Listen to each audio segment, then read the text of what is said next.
bismillaahi raxmaani raxiim salaamullaahi calaykum waraxmatullaahi tacaala wabarakaatu saaxiibayaal daawadayaal rabadaan wanaagsan meel walba oo aad joogtaan iyo si walba muuqaalka iyagu idiin soo gaarayo halkaad inaga daawanaysaan waa bartaaynu youtube-ka ku leenahay runsheega saaxiibayaal qodobada ugu waaweyn aan warka idinkugu haynana waxaa ka mid ah dhooble oo xaraashay qaranka taliya xijaar oo sheegay dhibaato haysata ciidamada booliiska ee ka howlgala muqdisho iyo sareedo oo ku guuleysatay doorashadii ku-celiska ahayd ee hoob 154 qodobadaasi qodobo kale ayaan saaxiibadeen ugu xiran idiin soo gudbin doonaa hadduu rabbi raalli ka noqdo fadlan haddii aad nagu cusub tihiin waxaan si naxariis leh idinkaga codsanaynaa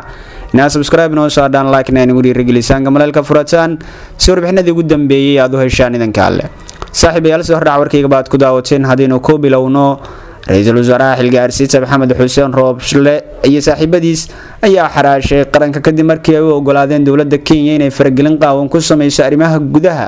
sidoo kale imaaraadka ayuu u ogolaaday in laqaalo badan ay la soo galaan dalka taasoo madaxweynaha qaranka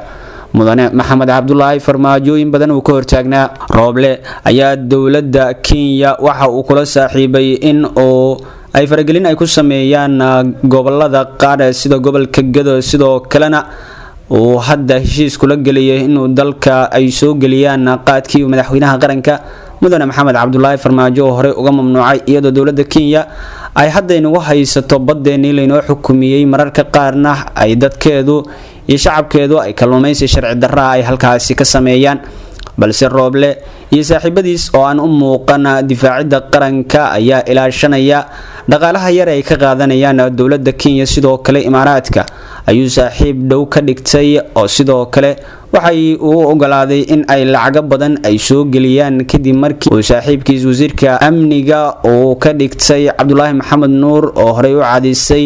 dhicidda hantida ummadda Soomaaliyeed rooble oo hadallo hoos soo baxaya ay tilmaamayaan in uu yahay musharax u taagan xilka madaxtinimo kadib markii uu isku hubsaday inuu haysto dhaqaale badan uu ka soo qaatay wadamada Kenya iyo sidoo kale imaaraadka ayaa hadda waxa uu qorsheynayaa in uu sidoo kale dhaco hantida ummadda Soomaaliyeed madaxweynaha qaranka mudane maxamed cabdullaahi farmaajo oo ka warhaya xagirdaamada ra-iisul wasaaraha xilgaarsiinta maxamed xuseen rooble iyo in uu ka macaasho ummadda ayaa hadda bilaabay in uu korjoogto ka noqdo howlaha ra-iisul wasaaraha xilgaarsiinta maxamed xuseen rooble uu dalka ka qabanayo iyadoo dhowaan wasiirka batroolka uu heshiis sharci darro ah u galay kaasi uu sheegay in madaxweynaha iyo ra-iisul wasaaruhu ay la ogaayeen balse madaxweynaha ayaa isla markiiba ka jawaabay amaba ka falceliyay arrintaasi wasiirka sidoo kalena rooble ayaa waqti dambe ka soo jawaabay taasoo shaki badan ku abuurtay ummadda Soomaaliyeed shacabka Soomaaliyeed ayaa hadda fahmay ra-iisul wasaaraha xilgaarsiinta maxamed xuseen rooble qorshihiisa madaxweynaha jamhuuriyadda federaalka ee Soomaaliya ayaa soo saaray xeerar uu ku ilaalinayo hantida ummadda Soomaaliyeed halka rooble uu danaynayo inuu dhaco hantida ummadda Soomaaliyeed hay'adda nabad sugidda iyo sirdoonka qaranka ayaa dhowaan waxa ay la boorka ku qabatay lacago malaayiin dollar ah taasi oo rooble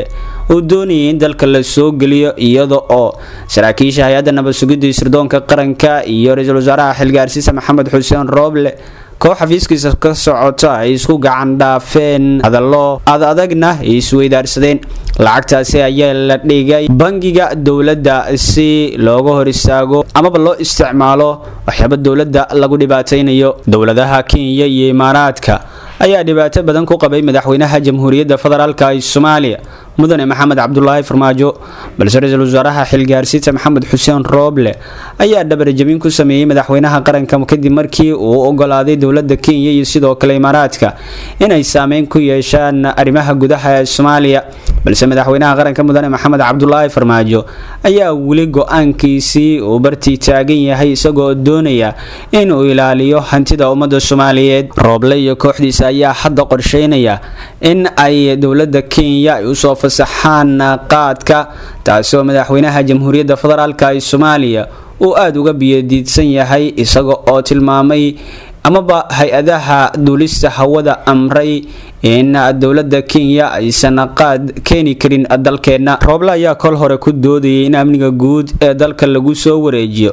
balse iyadoo amniga guud ee dalka lagu soo wareejin ayuu bilaabay in uu xaraasho qaranka iyo sidoo kale hantida ummadda Soomaaliyeed maxaase dhici lahaa haddii amniga guud ee qaranka uu ku wareejin lahaa madaxweynaha jamhuuriyadda federaalka ee Soomaaliya mudane maxamed cabdullaahi farmaajo tilaabooyinka qalafsan ee uu qaadayo ra-iisul wasaaraha xilgaarsiisa Maxamed Xuseen Rooble ayaa u muuqda kuwo hog ku siiradii hamiga iyo hididiilada ummadda Soomaaliyeed ay ka qabaan inay helaan dawlad ka madax bannaan musuqmaasuq. qodobada kale aan saaxiibayaal idiin haynana waxaa kamid ah taliye xijaar ayaa sheegay dhibaato haysata ciidamada booliiska Soomaaliyeed ee ka howlgala gudaha magaalada Muqdisho ee caasimadda Soomaaliya. taliyaha ciidamada booliiska Soomaaliyeed Cabdi Maxamed Xasan Xijaar oo ka hadlay xaaladda Muqdisho ayaa ka deyriyay ammaanka caasimadda, waxa uu sheegay in ay kordheen falalka lidiga kuwa amniga guud ee dalka. Xijaar oo la hadlay wariyaasha ayaa shaaca ka qaaday in habeen walba la dilo ugu yaraan 2 ama 3 askari sida uu hadalka u dhigay. taliyaha booliiska ayaa xuseyn dhacdooyinkaasi ay inta badan geystaan kooxaha burcadda, haddii la dilana uu sheegay in eedda loo jeedinayo booliiska Soomaaliyeed. runta haddaan idiin sheego, habeen kasta 2 ilaa 3 askari oo booliis ah ayaa la dilaa. haddaad tuuga xabad ku ridana amaba kala hortagtana oo aad dishana waxaa la leeyahay booliiska cid buu dilay, ayuu yiri taliyaha ciidamada booliiska Soomaaliyeed. sidoo kale waxa uu intaasi ku daray in booliisku uu laba jibaaray shaqadiisa maadaama lagu jiro marxalad doorasho iyo xaalad adag oo kala guur ah taasoo ka dhalatay doorashada. taliye Xijaar ayaa sidoo kale ugu baaqay shacabka Muqdisho in ay iskaashi la sameeyaan laamaha ammaanka si looga hortago kooxaha dhibaatada ku haya amniga caasimadda. hadalkan ayaa ku soo aadiyay iyadoo baryihii u dambeeyay ay kordheen dilalka iyo weerarada ay geysanayaan kooxaha ciyaal weerarada ee ku sugan gobolka Banaadir. qodobada kale aan saaxiibayaal idiin haynana waxaa kamid ah Sareeda ayaa ku guuleysatay doorashadii ku celiska ahayd ee kursiga Hob 154 magaalada Baydhabo ee caasimadda kumeel gaarka ah ee Koonfur Galbeed ayaa waxaa maanta lagu qabtay doorashada kursiga Hob 154 ee golaha shacabka, kaasoo horey u celiyeen guddiga fiit ee u shaaciyay in aan loo marin habraac saxa. kursigan ayaa waxaa isu soo taagay Sareeda Maxamed Cabdalla oo horey ugu soo baxday iyo musharax Nasteexa Maxamed Yuusuf oo tanaasushay ka hor tartanka. libaanad Sareeda ayaa loo qaaday cod gacantaaga waxaana ay heshay dhammaan codadkii ergada sida uu shaaciyay guddiga siit ee dowlad goboleedka Koonfur Galbeed. sababihii dib loogu celiyay kursiga waxaa kamid ahaa in guddiga doorashooyinka heer federaal uu ku dhawaaqay in kursigan ay waxba kama jiraan tahay natiijada ka soo baxday kadib markii ay guddigu sheegeen in gabadha la tartamaysay Sareedo aysan soo buuxin shuruudihii musharaxnimo qodobka 3aad ee heshiiskii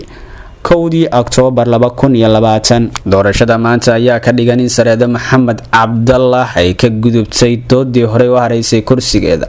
maadaama dib loogu noqday kadibna ay mar kale ku soo baxday. Koonfur Galbeed ayaa horey u dhameystirtay doorashada xubnaha golaha shacabka Soomaaliya oo lagu qabtay magaalooyinka Baydhabo iyo Baraawe maamulkaasi. si kastaba muranka ka dhex dhashay kursigan ayaa khilaaf ka dhex dhaliyay Koonfur Galbeed, fiit iyo ra-iisul wasaaraha xilgaarsiinta, walow mar dambe arinta xal waara laga gaaray. waa saaxiibayaal intaas ayaan kusoo gabagabaynaynaa warkii aad ka daawanayseen Runsheeg TV. fadlan haddii aad nagu cusub tihiin waxaan si naxariis leh idinkaga codsanaynaa inaad subscribe noo saadhaan, like na nagu dhiirigelisaan, gambaleelka furitaan si warbixinadii ugu dambeeyay aad u heshaan idanka Alle.